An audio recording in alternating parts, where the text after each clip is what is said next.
Bismillahirrahmanirrahim. Alhamdulillahirabbil alamin. Wassalatu wassalamu ala asyrafil anbiya wal mursalin sayyidina maulana Muhammadin wa ala alihi wa sahbihi ajma'in. Qala al-musannif al-imam hujjatul Islam Abu Hamid Muhammad bin Muhammad al-Ghazali rahimahullah wa nafa'ana bi ulumih. Ar-ruknu tsalis lafzul aqdi. Fala budda min jiryani ijabi wa qabulim muttasilin bih bilafzin dalin 'alal maqsud muhimmin imma sarihin aw kinayah. Falau qala a'taituka hadza bidzaka badala qawlihi bi'tuka faqala qabiltuhu jaza mahma qasada bihil bai'a li'annahu qad yahtamilul i'arata idza kana fi thawbaini aw dabbatain wan niyyatu tadfa'ul ihtimal was-sarih aqla'u lil khusumah walakinnal kinayata tufidul milka wal hilla aidan bima yakhtaru wala yanbaghi ay yakruna bil bai'i syartan ala khilafi muqtadal aqdi falau syarata ay yazida syai'an akhar aw ay yuhmal al mabi ila darihi kullu dhalik fasidun illa idza abrada istijarahu ala naqli bi ujratin ma'lumatin munfaridatin an syira' lil manqul wa mahma lam yajri bainahuma illa al mu'atatu bil fi'li dun talaffuz bil lisan lam yan'aqidil bai' inda Syafi'i aslan wa na'aqada inda Abi Hanifah in kana bil muhqarat summa dhabtul muhqarat asir ila akhirih. Makna daripada kalam al-imam hujjatul Islam Abu Hamid al-Ghazali rahimahullah wa nafa'ana bi ulumih, rukun yang ketiga daripada rukun-rukun jual beli, lafaz akad.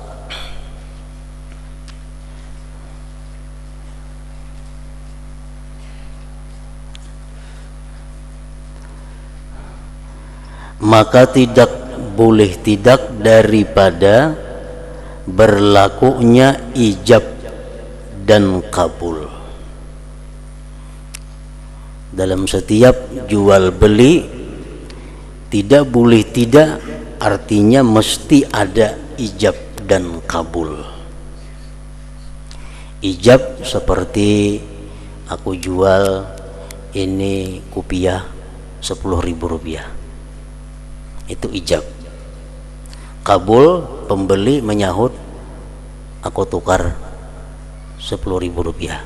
Nah, jadi setiap jual beli itu mesti ada ijab dan kabul yang bersambung dengannya. Kayak orang nikah juga, kada boleh tak antara lawas tuh, kada boleh. Ku jual ini kopiah 10.000 rupiah, ku tukar 10.000 rupiah. Nah kayak itu, namanya lambat atau pandir lain bersalang, nah kada sah.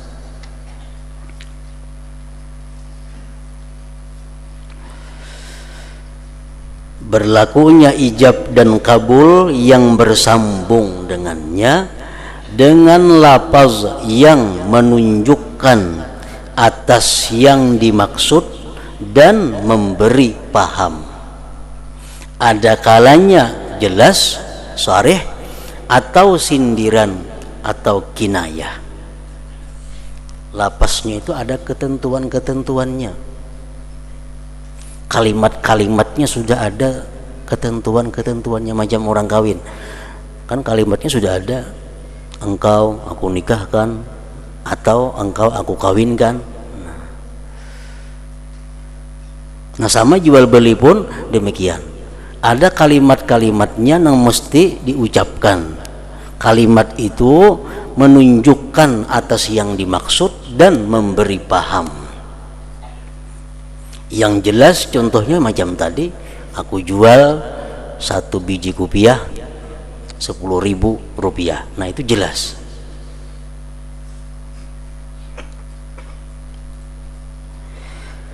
Seandainya ia berkata, saya memberimu ini dengan itu,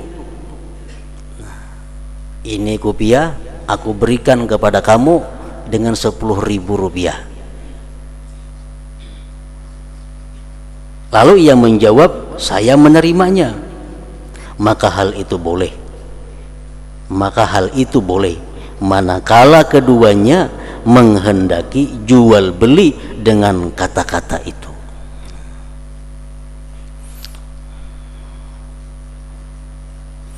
Jadi sepida ini ayo aku beriakan dua ikam nah, menikam hakun bayar 100.000. Nah jadi aku berikan kepada engkau sepida ini dengan harga 100.000 rupiah, aku terima. Nah itu lapasnya bukan lapas yang jelas, itu lapasnya kinayah, sindiran, itu boleh.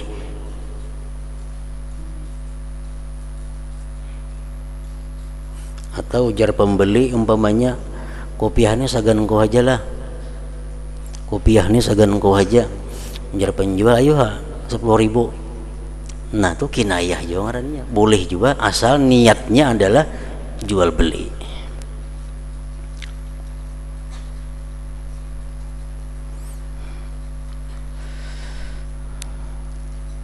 Karena kata-kata itu kadang-kadang mengandung kemungkinan pinjaman. Apabila terjadi antara dua buah pakaian atau binatang kendaraan. Misalnya sepeda itu aku aja makainya lah. Nah, kan itu bisa minjam, bisa menukari, bisa menyewa. Jadi mesti ada niat di dalam hati. Jual penukari kah atau minjam atau menyewa. Karena kata-kata itu kadang-kadang mengandung kemungkinan pinjaman apabila terjadi antara dua buah pakaian atau binatang kendaraan. Baju itu aku aja makainya lah. Nah itu bisa minjam, bisa menyewa, bisa menukari.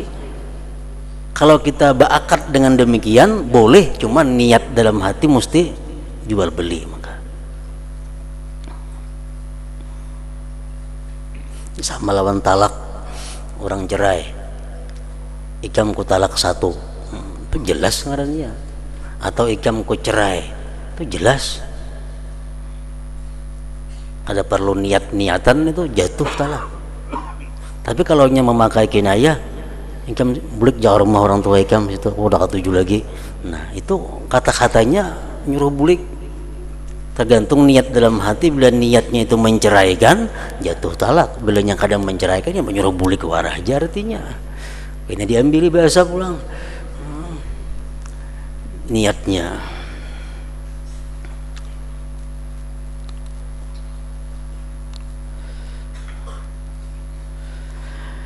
Dan kalimat yang jelas itu,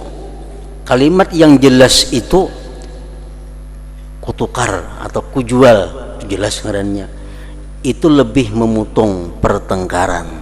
Artinya kada betah apa hual, kayaknya buntut-buntutnya kada betah ada masalah. Kalau kalimatnya jelas. Kalau kalimatnya kinayah itu bisa macam-macam, kayaknya ujung-ujungnya. Tetapi kinayah sindiran itu memberi faedah pemilikan dan penghalalan pada apa yang dipilihnya. Dengan kinayah itu dia sudah halal untuk memakai apa yang dipakainya itu.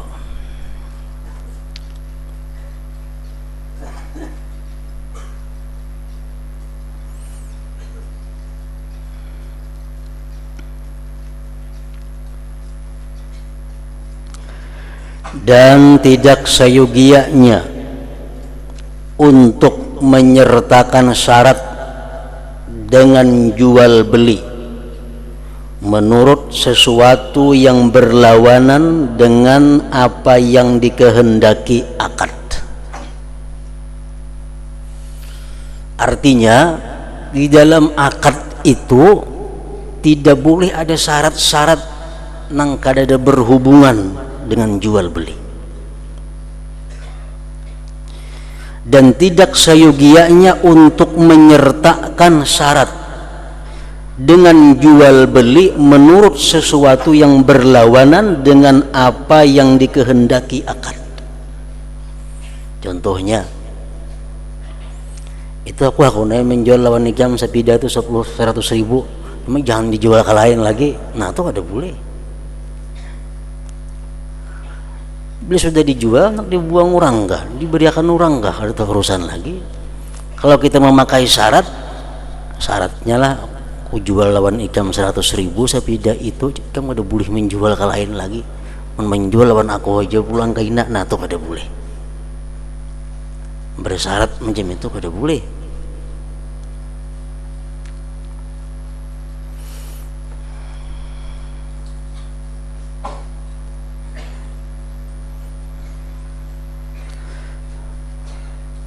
Lain seandainya nukar baju lah, nah kayaknya bila ada sadang kan aku boleh kan, nah itu udah jadi, itu ada hubungannya dengan barangnya itu ada jadi masalah.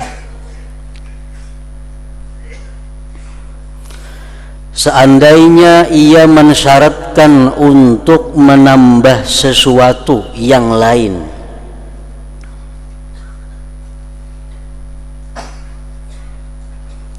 seandainya ia mensyaratkan untuk menambah sesuatu yang lain, umpamanya ini sepeda aku jual lawan ikam 100.000 rupiah, cuma aku 4 malam di rumah ikam 2 malam, nah kada kawan itu bertambah kayak itu.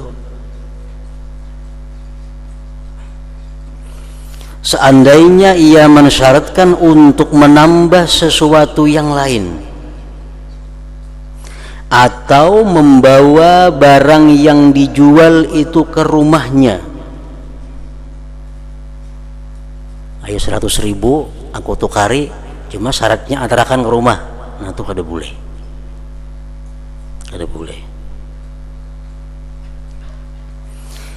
Atau ia membeli kayu bakar dengan syarat memindahkan ke rumahnya, seluruhnya itu rusak, jual belinya kada sah.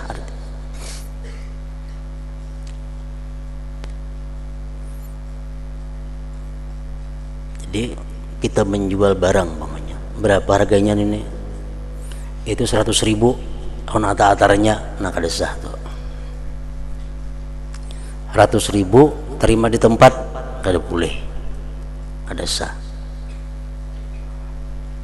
Kalau itu diletakkan syaratnya di dalam akad. Kalau sebelum akad atau sesudah akad kada jadi soal. Penukar lamari umpamanya, kayak begini lamari itu membawa ke rumah, kayaknya aku matarakan yang pun toko bisa, kayaknya bakal kau tukar lamari 200.000 rupiah jual, nah, itu sah aja macam itu, karena pemandiran antar mantar sebelum akad. Tapi kalau dalam akad lamari itu harganya ku jual lawan 200.000 rupiah, terima sampai di rumah, nah itu kada sah. Kenapa? Karena andaknya pisul bil akad, andaknya di dalam rangkaian akad, itu kada boleh.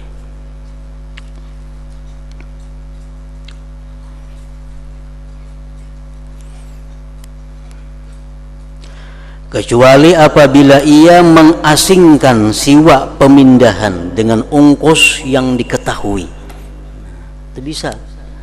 Itu lemari harganya 200.000 rupiah, ongkos kirim ke rumah hikam itu bica 10.000, nah itu jelas ngarannya, itu boleh.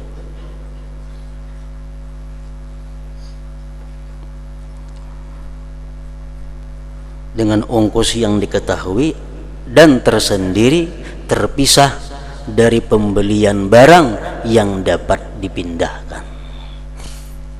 Bila kada boleh itu artinya kada sah jual belinya. Bila jual belinya itu kada sah, berarti barang kita pakai itu kada ampun kita. Barang yang kita pakai itu kada ampun kita ngarannya, ampun orang.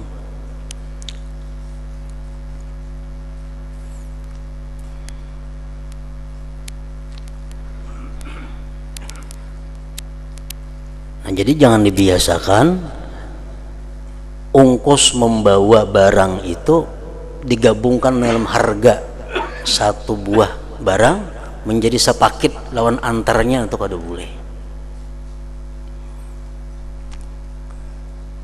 Berapa lemari sebuah? 200.000. Aja kono karinya kutukar 200.000. Itu sah. Karena kau mengantarakan yang pun toko, nah itu udah jadi masalah. Kenapa? Karena sudah di luar daripada akad. Anak pandir bedahulu, berapa harganya lemari? 200.000. Kayak pakai nang bawa ke rumah tuh urusan kok, gitu kan toko. Ya ampun toko tuh urusan kok, bisa mengantarakan ke rumah ikam. Ya sudah, hanya akad. Nah kau tukar lemari lawan ikam 200.000 rupiah jual. Nah ayo lagi ada apa lagi itu. Karena andaknya di luar akad tadi.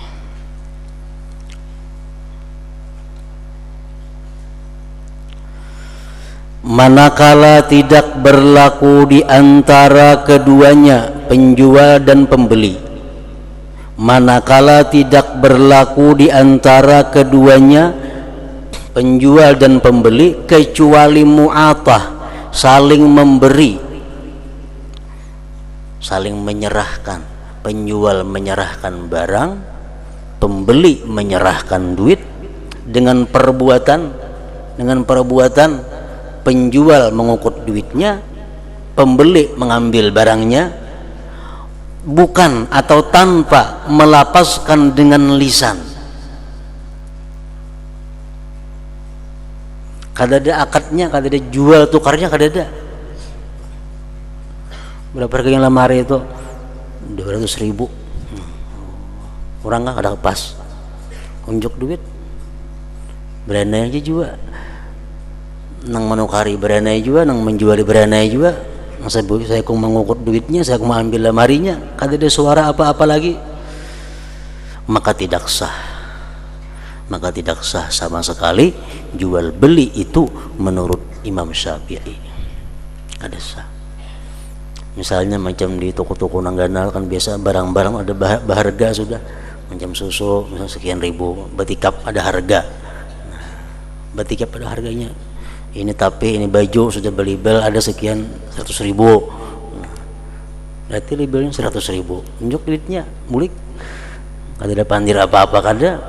Nah, macam itu jual belinya adalah sama sekali tidak sah menurut Imam Syafi'i. Ini mesti ada.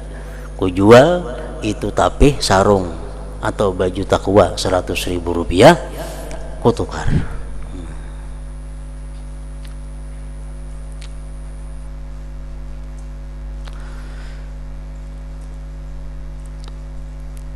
Jual beli nang kada sah itu ngarannya adalah akdul fasid, akad yang rusak. Sebabnya akadnya rusak, kalau kada sah jual belinya. Nah, kayak apa menurut hukum kita melakukan itu? Menurut hukum,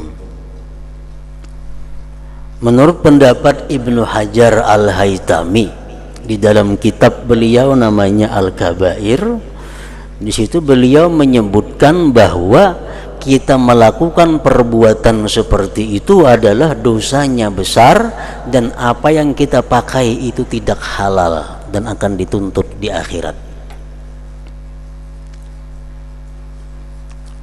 Nukar baju umpamanya, macam cara nangkai tadi, dilihat ada bacanya baju 100.000, unjuk duitnya, bawa bulik bajunya, kada ada jual tukarnya, kada ada. Nah, kita melakukan macam itu dosa besar. Kemudian bajunya kita pakai sembahyangnya kada diterima Allah Ta'ala, sembahyangnya kada diterima Tuhan. Nah, itu keterangan dari Ibnu Hajar Haytami dalam kitab Sidin Al-Kabair. Nukar sepida, nukar apa? Bila kita kada berakad atau kita melakukan hal-hal yang menyebabkan jual belinya itu rusak, maka kita melakukan satu dosa yang besar dan itu kada halal, maka kita akan dituntut di akhirat. Itu pendapat Ibnu Hajar Al-Haytami. Nah, kemudian ada pendapat yang kedua, pendapat Al-Imam Ramli.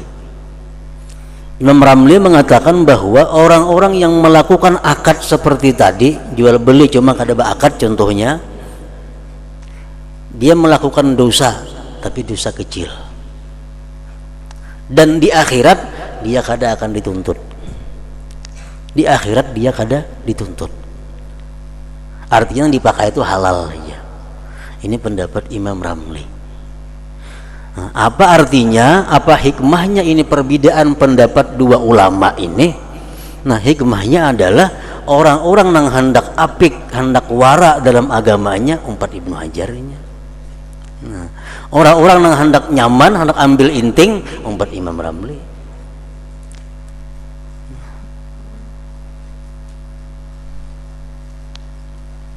Melakukan jual beli nang kada sah, dosa besar menurut Ibnu Hajar, dosa kecil menurut Imam Ramli. Di akhirat dia akan dituntut dan itu kada halal menurut Ibnu Hajar Haytami. Di akhirat kada dituntut menurut Imam Ramli.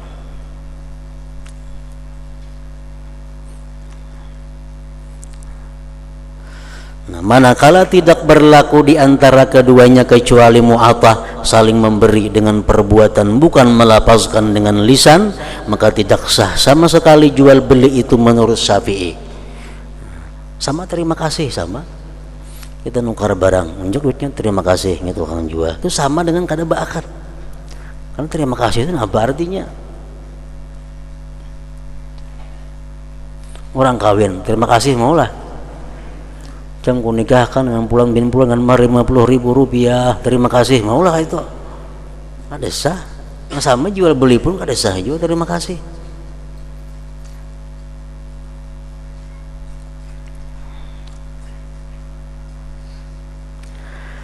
Dan sah menurut Abu Hanifah jika hal itu pada hal-hal yang hina.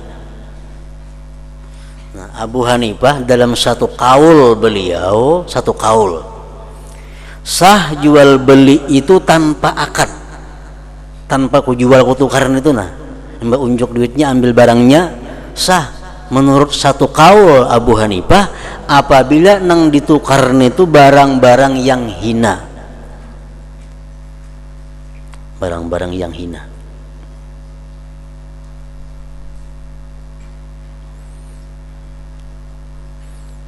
Kemudian mengoreksi yang hina itu sulit.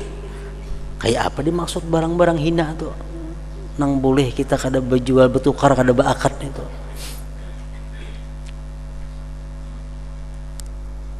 Ya dicontohkan yang macam kayak kita minum di warung umpamanya.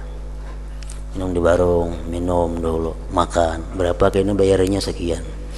Nah itu dianggap remeh, dianggap hina. Menurut Abu Hanifah itu boleh-boleh aja. Menurut Imam Syafi'i kada boleh itu. Kita mesti bayar berdahulu di warung itu. Mesti bayar berdahulu. Ulah kan teh sebuah, nah nasi sebungkus ambil gegudo sebutin berapa? 5.000. Biar 5.000 hanya makan. Kutukar 5.000, jual 5.000 ke tukang warung. Hanya kita makan. Itu menurut Imam Syafi'i macam itu.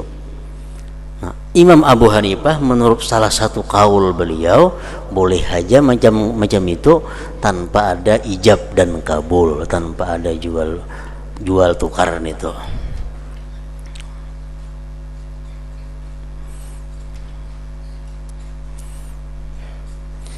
Kemudian mengoreksi yang hina itu sulit kita mengatakan kayak apa ukuran nang hina itu nang boleh kada beakad itu. Masing-masing orang mungkin berbeda-beda tafsirnya hina itu. Bagi orang nang sugih 10.000 mungkin dianggap hina aja.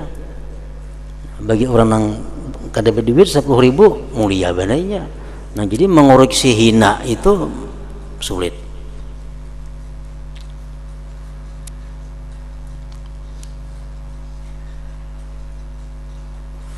Menurut satu kaul lain dari Abu Hanifah, boleh kita jual beli itu tanpa ijab dan kabul walaupun barang itu kada hina, asalkan barang itu secara maklum secara terkenal untuk dijual. Itu kaul nang sebutingnya bagi Abu Hanifah. Boleh kita menukar barang, menjual barang kada baakat ijab kabul, amun barang, walaupun barang itu mahal, tapi syaratnya barang itu sudah terkenal untuk jualan. Umpamanya macam kita bisi motor hendak dijual, motor itu kita TKP kertas di kaca dijual motornya, ada origin tuh di showroom tuh dijual ya. Nah itu sudah tahu untuk dijual ngarannya motor itu. Nah bila kita menukari atau menjual, walaupun kita kada jual bertukar kada beakad, sah menurut satu kaul lain dari mazhab Abu Hanifah. Jadi Abu Hanifah ini ada dua kaul.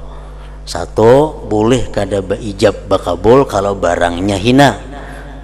Nang kedua, boleh juga barangnya mahal tapi sudah dikenal untuk dijual. Kalau pertanahan, rumah atau kada boleh. Itu mesti ada akad, karena itu kada maklum, kada umum untuk dijual.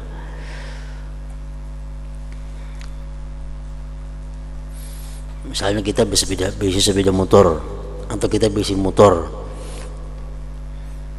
kita umumkan dijual, kada ada motor kita ini, ada orang datang jual ke motor aja, nukarnya sekian juta. Nah padahal kita kan dari niat menjual kada ada, ditawarkan kada ada orang datang nak menukari. Nah itu mesti beakad tuh, mesti beakad. Baik Syafi'i baik Abu Hanifah mesti beakad. Kenapa? Karena kada dikenal untuk diperjualbelikan. Sama rumah kah? Rumah tuh berarti kapal kat papan tulis ngenalan di muka, rumah dijual, hubungi telepon sekian, jar bertahun-tahun bagian sudah itu papannya itu tahuan orang seberbayan rumah itu bakal dijual. Nah ditukari menurut Abu Hanifah salah satu kaulnya boleh kita kada beijab bakabul karena sudah tahuan orang pada itu barang jualan.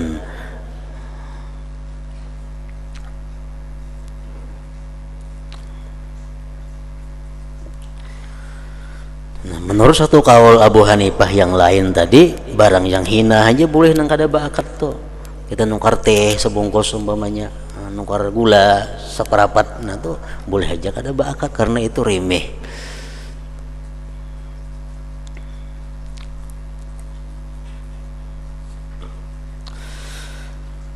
Jika urusan itu dikembalikan kepada adat, umpamanya nang hina itu adat menentuakan sehingga boleh kada beakad menurut Abu Hanifah nih.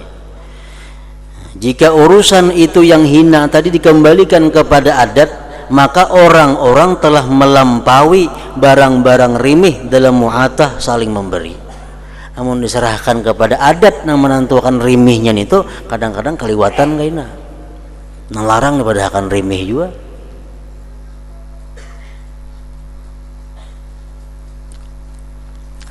Ini contohnya ketika maklar baju kepada pedagang kain, daripada si pedagang kain maklar tadi ia mengambil kain sutra seharga 10 dinar misalnya, dan ia si maklar tadi membawanya itu kain sutra kepada pembeli, dan ia kembali kepada pedagang itu si maklar tadi bahwa pembeli meridainya, pembeli setuju. Lalu maklar itu berkata kepada pembeli, ambillah kain sutra itu dengan 10 dinar. Maka ia mengambil 10 dinar itu dari temannya dan membawa serta menyerahkannya kepada penjual kain itu. Lalu ia mengambilnya dan membelanjakannya. Pembeli kain itu memotongnya dan tidak berlaku ijab dan kabul sama sekali. Nah itu kada sah. Orang datang ke toko kita, kan mereka bisi kopiah nang jam ini, kata dia beisi. Kaingatan kawan sebelah toko ada yang beisi kopiah itu. Nah, ambil ke kawan sebelah toko. Berapa harganya nih? 10.000 ya kawan. Nah 10.000 harganya. Setuju? Setuju. Biari kan ada beakad napa-napa itu. Nah, hal seperti itu adalah mu'attah ngarannya, kada sah itu. Jadi itu mesti ada lapas-lapas nang diucapkan. Kita mendak bisa kupiah jam ini ada atau ada orang hendak tadi nah kayak apa? Nah, kamu kewakili bila inya menjual, bila mau menukar 10.000 kamu jualakannya 10.000. Nah berarti ini sudah ada wakil untuk mengakadkan barang ini. Karena pembeli cukup berakad dengan si maklar ini karena sudah ada penegasan wakil dari ampunnya barang itu. Amun ambil waraka itu aja, nah itu kada sah jual belinya.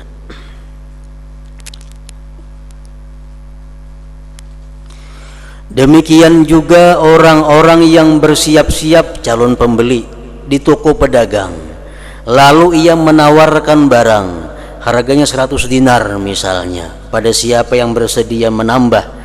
Lalu salah seorang di antara mereka berkata, untukku 90 dinar, dan yang lain lagi berkata, untukku 95 dinar, dan yang lain lagi berkata, untukku 100 dinar. Lalu ia berkata kepadanya, timbanglah. Lalu ia menimbang dan menyerahkan barang itu tanpa ijab dan kabul.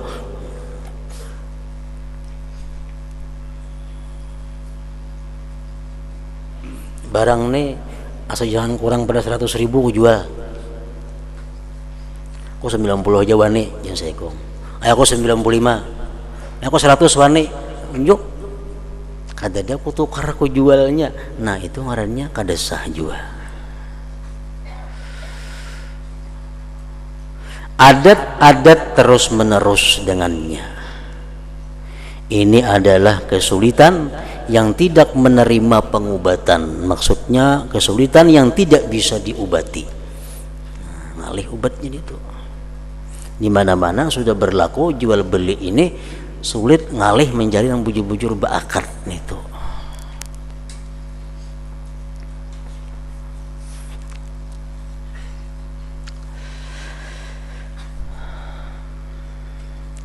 Ini adalah kesulitan yang tidak menerima pengobatan karena kemungkinannya ada 3,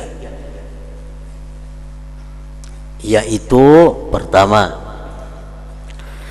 ada kalanya terbukanya pintu mu'attah pada hal-hal yang rimih dan bagus. Mu'attah itu artinya kada beijab bakabul, unjuk duit ambil barang, itu mu'attah ngarannya. Ada kalanya terbukanya pintu mu'attah pada hal-hal yang rimih dan bagus, mahal, berharga. Artinya ujar Imam Ghazali, untuk mengobati ini ada 3 kemungkinan. 1, kita bebaskan aja semua Anda, boleh kada beakad, nang murah kah, nang larang kah, pokoknya bila unjuk duit ambil barang boleh.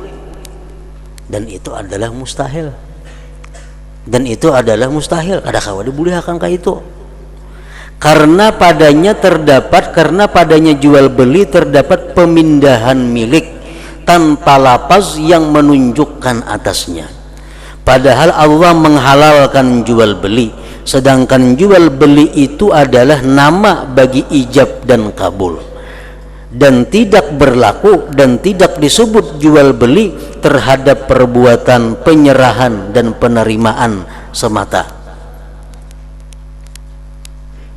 Maka dengan apakah dihukumkan pemindahan milik dari dua belah pihak, lebih-lebih pada budak-budak perempuan, hamba-hamba sahaya laki-laki, pertanahan, binatang-binatang yang bagus-bagus, dan sesuatu yang banyak menjadi pertengkaran.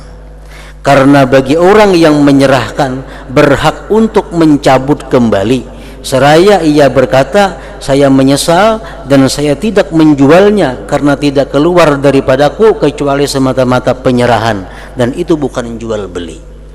Jadi ajar Imam Ghazali untuk mengobati masyarakat masalah ini adalah, pertama, kalau dibuka seluas-luasnya, boleh jual beli itu kada beakad, baik nang murah baik nang larang, itu kada kawa. Kalau dibuka seperti itu mustahil. Kenapa? Karena akhirnya bisa menimbulkan pertengkaran. Contohnya kayak pertengkarannya macam apa? Misalnya Sepida. Berapa harga sepida? 500.000 rupiah. 500.000 rupiah. Ditukari orang, diunjuk orang duitnya 500.000, diambil, tidak dibawa orang, tanpa ada akad jual tukarnya. Nah, si ampun sapida ini nang menjual ini boleh mendatangi, kok udah jadi nang jual duit ikam nah, boleh. Dan nang manukari pun boleh juga kada jadi, oh udah jadi nukari, boleh itu. Kenapa? Karena kada ada akad jual belinya. Nah kalau sudah berakad jual lah, tukar lah, begitu kita berpaling keluar pada toko sudah kada boleh dibulikakan lagi itu, karena sudah berakad. Nah jadi itu gunanya akad ini. Berapa harganya ini? Sepeda 500.000, bayari, terima kasih, bawa balik sepedanya. Sampai ke rumah kita asa kada sanang lawan sepeda, datang pulang ke toko udah jadi nukar nah sepeda nah ambil ha. Wajib memulihkan duitnya. Kenapa? Karena belum berakad lagi. Nah kalau sudah berakad kada kau lagi memulihkan macam itu. Nah itu salah satu manfaatnya akad nang berjual bertukaran itu.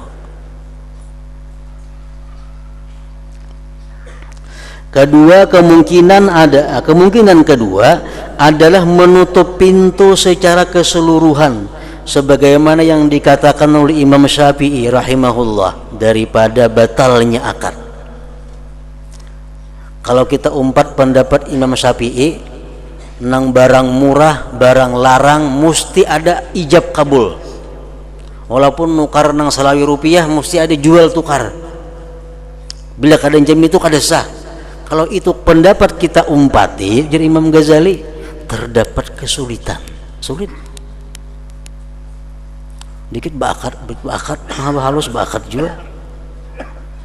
Di dalamnya terdapat kesulitan dari dua segi, yaitu a, bahwasanya hal itu mirip, bahwa hal itu dalam hal-hal yang rimih adalah biasa pada zaman sahabat. Zaman sahabat itu biasa hal-hal murah itu kada beakatan. Seandainya mereka dibebani ijab dan kabul daripada penjual-penjual sayur mayur, tukang roti dan tukang daging, maka berat atas mereka melaksanakannya, dan hal itu dinukil dengan tersebar, dan itu akan terkenal waktu berpaling secara keseluruhan dari adat itu, karena masa-masa dalam hal ini berbeda-beda. Nah, kalau kita umpati pendapat Imam Syafi'i, harus berakad, harus ada jual tukarnya, itu sulit. Hal-hal yang kecil sulit. Bahkan sahabat pun hal-hal yang rimih, para sahabat tuh kada berakad dahulu. Nah itu pertama. Yang kedua, bahwasanya manusia sekarang telah tenggelam padanya, maka manusia tidak membeli sesuatu pun dari makanan dan lainnya kecuali ia mengetahui bahwa penjual itu telah memilikinya dengan mu'atah, saling memberi. Maka apakah faedahnya pada melapaskannya dengan akad bila urusan itu demikian juga? Aku berakad nukar lawan inya aja nukar kada beakad dahulu, apa gunanya beakad? Nah di situ tingkat kesulitannya. Misalnya kita nambah akad nukar, tukar sekian, sedangkan nang tukang jual ini nukar kada beakatan juga.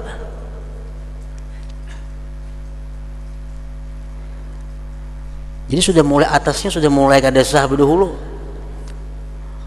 Nang orang Banjar nukar ke Jakarta kada beakad, orang Barabai nukar ke Banjar kada beakad, kita nukar beakad lah.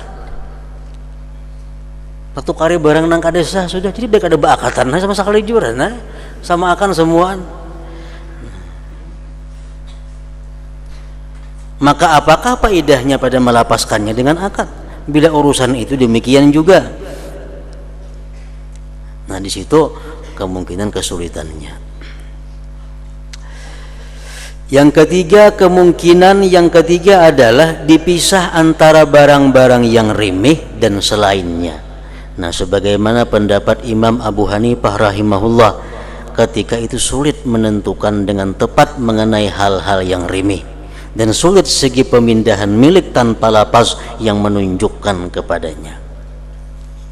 Kalau kita umpati pendapat Abu Hanifah, nang remeh boleh kada ba'akad. Nah kadang-kadang kita menentukan remeh barang tu atau kada itu sulit. Ibnu Suraij berpendapat untuk mengeluarkan pendapat Imam Syafi'i rahimahullah atas persesuaian, dan itu adalah sedekat-dekat kemungkinan kepada kelurusan. Maka tidak mengapa seandainya kita condong kepadanya karena kebutuhan-kebutuhan yang mendesak dan karena kebiasaan menurut dugaan bahwa hal itu terbiasa pada masa-masa pertama.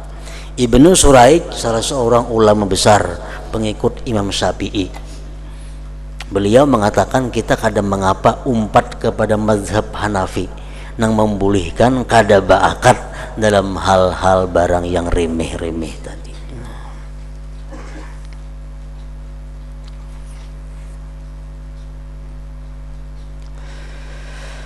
Adapun jawaban dari dua kesulitan itu adalah kita katakan, satu, adapun meneliti pada membedakan antara barang yang remeh dan selainnya, maka tidak membebankan kita untuk memperkirakan.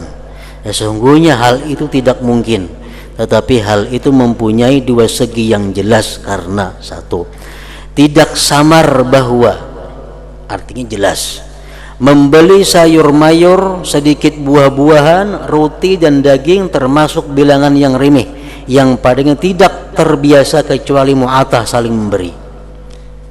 Kalau kita urusan nukar gagudo sebiji, nukar wadai sebuting, itu sudah akor aja itu remeh. Kita umpat Abu Hanifah, kan usah ba'akad ya kada jadi masalah. Orang yang menuntut ijab dan kabul padanya itu dibilang terlalu. Warga guduh, tukarlah, kata laluan pulang kalau tuh. Nak minum di warung, bayar bedahulu kata laluan pulang. Dibilang terlalu dan dicaci maki, membebankannya. Kalau rompa alimnya pulang, halus-halus ba'akad juga. Dan ia dinisbahkan kepada orang yang menegakkan timbangan bagi perkara yang remeh, maka ini adalah segi keremihan. Jadi kalau macam nukar gagudo, nukar bilungka, nukar jagung, itu sudah sepakat itu remeh, kada usah ba'akad, kada mengurangi kewaraan seseorang. Ini tuh kada ba'akad, kada mengurangi kewaraan inya. Nah, yang kedua, segi kedua, bahwa binatang-binatang, hamba sahaya, pertanahan, perumahan, dan pakaian-pakaian yang bagus itu termasuk sesuatu yang dipandang tidak jauh membebankan ijab dan kabul padanya. Kalau barang-barang yang mahal-mahal, nukar sepeda motor, tapi baju, itu barang mulia, itu mesti ba'akad. Nah, itu kada jadi masalah. Dan di antara keduanya terdapat beberapa pertengahan yang samar padanya. Yang samar padanya diragukan. Pertengahan-pertengahan ini dalam kedudukan syubhat. Nah, ini nangali, nang panangahan ini nangali. Kalau nukar gagudo sebiji, kada ba'akad, kada jadi masalah. Kalau nukar sepeda motor, kada ba'akad, jahat, karena itu mahal. Nah masalahnya nukar gagudo 100 biji kayak apa? Apa ba'akad atau kada? Nah,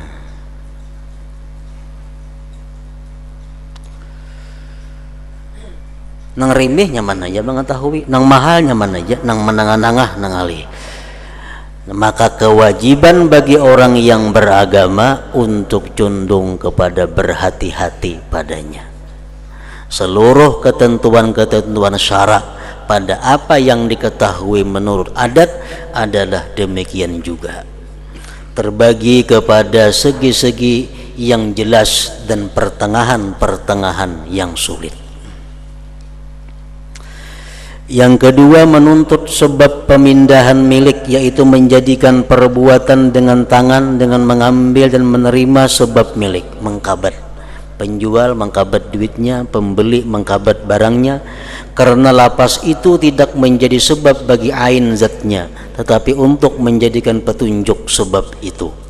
Perbuatan ini telah menunjukkan atas maksud jual beli dengan penunjukan yang terus menerus menurut adat, dan ditambah kepadanya kebutuhan yang mendesak.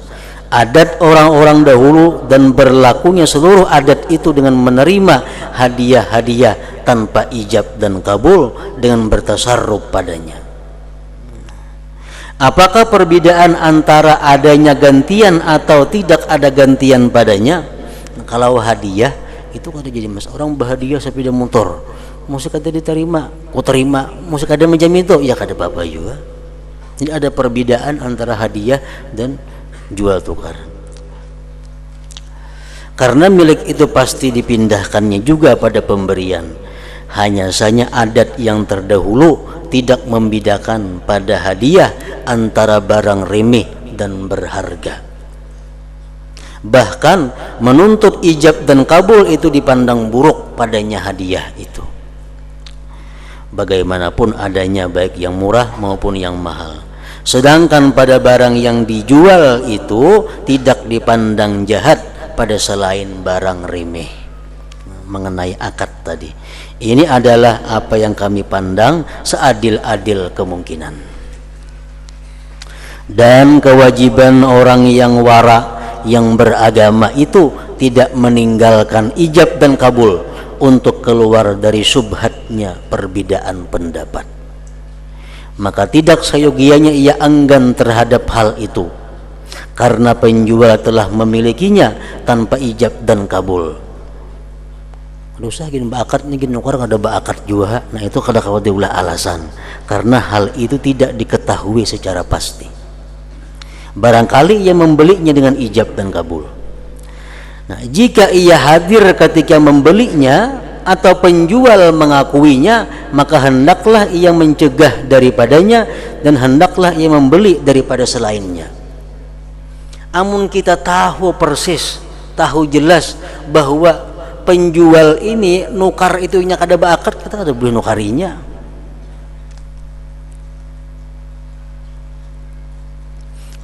Atau di hadapan kita inya nukar kada bakat, kita tagur. Kalau kita kada tahu inya bakat kah kada usah dicariin itu. Kada usah ditakuni kan bakat anu karena dulu, kada usah ditakuni macam itu. Jika ia hadir ketika membelinya atau penjual mengakui, penjualnya mengakui aku nukar aja kada bakat kada ini, nah jangan ditukarin itu. Maka hendaklah ia mencegah daripadanya dan hendaklah ia membeli dari selainnya.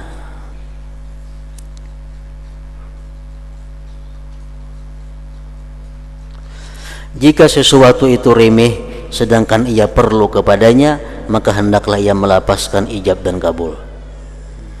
Karena sesungguhnya ijab dan kabul itu memberi faidah, memutuskan pertengkaran pada masa yang akan datang. Karena kembali mencabut lapas yang jelas itu tidak mungkin, sedangkan mencabut perbuatan itu mungkin. Kalau sudah diucapkan ku jual, ku tukar, kita keluar pada toko, kata kau lagi kembali. Kecuali duitnya ada rusak atau barangnya ada rusak, hanya kau kembali. Nah kalau kita kada bakat tadi, kapanpun kita bisa mengambil kembali barang yang kita jual itu. Nah, itu jika kamu berkata